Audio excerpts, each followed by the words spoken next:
الحمد لله رب العالمين والصلاة والسلام على سيد الأنبياء والمرسلين نبينا محمد وعلى آله وصحبه أجمعين اما بعد دروس رمضان باب 22 اللہ کے ذکر کی فضیلت۔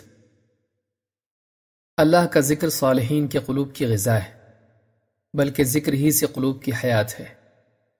ابن تیمیہ رحمہ اللہ فرماتے ہیں، آدمی کا دل اللہ کے ذکر کا اسی طرح محتاج ہے جس طرح مچھلی پانی کی محتاج ہوتی ہے۔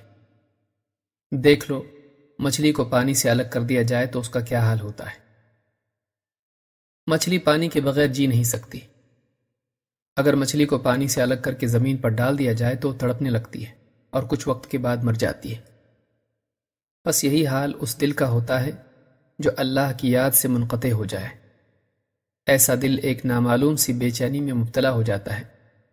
دنیا کی ساری زیب و زینت، اس کی ساری تفریحات اس کے احساس محرومی کو ختم نہیں کر پاتی، بلکہ اللہ کی یاد سے دوری اس کے دل میں احساس جرم اور ندامت کی ایک ایسی کیفیت پیدا کر دیتی ہے کہ خوشیوں کے ڈھیر پر کھڑا ہو کر بھی وہ واقعی خوش نہیں ہو پاتا۔ اس کے برعکس اہل ایمان کا سکون و چین دنیوی آسائش اور مال و جاہ میں نہیں ہوتا، بلکہ ان کا سکون اپنے مالک کی یاد میں ہوتا ہے۔ ان کے دلوں کی راحت و اطمینان اللہ سے اپنا تعلق جوڑنے، عبادات میں اس کے آگے اپنی بندگی کے عہد کی تجدید کرنے، اس کے کلام کو پڑھنے، اپنی دعاؤں میں اس کے سامنے اپنے دل کا حال بیان کرنے اور اس کے قرب کی لذت محسوس کرنے میں ہوتا ہے۔ اللہ تعالیٰ فرماتا ہے، الذین آمنوا وتطمئن قلوبهم بذکر اللہ الا بذکر اللہ تطمئن القلوب۔ وہ لوگ جو ایمان لائے اور جن کے دل اللہ کی یاد سے اطمینان پاتے ہیں، اور جان لو کہ اللہ کی یاد ہی سے دلوں کو اطمینان نصیب ہوتا ہے۔ سورۃ الرعد آیت نمبر 28۔ جنہوں نے اللہ ہی کو اپنا رب تسلیم کیا، ان کا ایمان مشکل سے مشکل حالات میں بھی ان کے لیے صبر و ثبات کا ذریعہ بن جاتا ہے۔ بڑی سے بڑی مصیبت بھی ان کے لیے اس وقت ہلکی ہو جاتی ہے جب وہ اللہ کی قدرت، اس کی رحمت اور اس کی نصرت پر نظر ڈال کر اپنے یقین کی تجدید کر لیتے ہیں۔ اہل ایمان کے لیے اللہ کی یاد مسائل و مصائب میں سکون و اطمینان کا ذریعہ بن جاتی ہے۔ اللہ کا ذکر قلوب کے لیے نہ صرف سکون و ثبات کا ذریعہ ہے، بلکہ قلوب کی حیات بھی اسی پر موقوف ہے۔ اللہ کے رسول صلی اللہ علیہ وسلم نے فرمایا، اس شخص کی مثال جو اپنے رب کو یاد کرتا ہے اور جو اپنے رب کو یاد نہیں کرتا، زندہ اور مردہ کی طرح ہے۔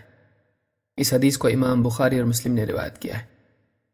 اس حدیث کی تشریح میں شیخ محمد بن صالح العثیمین رحمہ اللہ فرماتے ہیں، جو شخص اللہ کا ذکر کرتا ہے، اللہ تعالیٰ اس ذکر کے ذریعے اس کے قلب کو زندگی عطا فرماتا ہے اور اس کا سینہ کھول کر اس کی تنگی دور کر دیتا ہے، لہٰذا اس کی مثال ایک زندہ شخص کی طرح ہے۔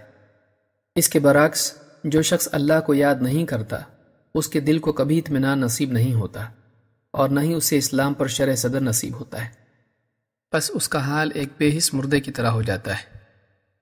آدمی کو اس مثال سے عبرت لینا چاہیے اور یہ بات جان لینی چاہیے کہ وہ جس قدر اللہ کے ذکر سے غافل ہوتا جاتا ہے، اسی قدر اس کے دل کی سختی بھی بڑھتی چلی جاتی ہے اور کبھی نوبت یہاں تک آ جاتی ہے کہ دل مر جاتا ہے۔ ابن قیم رحمہ اللہ فرماتے ہیں، اس میں کوئی شک نہیں کہ غافلین کے جسم ان کے دلوں کے لیے قبروں کی طرح ہیں اور ان کے دل ان جسموں میں بے جان مردوں کی طرح پڑے ہیں۔